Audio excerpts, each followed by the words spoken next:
India की इस नई पॉलिसी ओरिएंटेशन का एक बहुत ही डेंजरस नतीजा ये है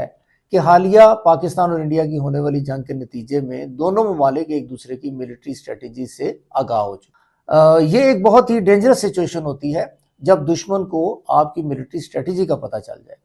तो इससे ये क्या हुआ है, इसके नतीजे में अब दोनों ममालिक के दरमियान में जो न्यूक्लियर थ्रेशोल्ड है वो बहुत नीचे आ गया है। यानी जंग की सूरत में हो सकता है खुदा न खास्ता पाकिस्तान या इंडिया को न्यूक्लियर ऑप्शन जो है वो लेना पड़ जाए। तो इन दोनों ममालिक के न्यूक्लियर आर्सेनल को अगर हम इकट्ठा करें तो वो तकरीबन 450 से ज़्यादा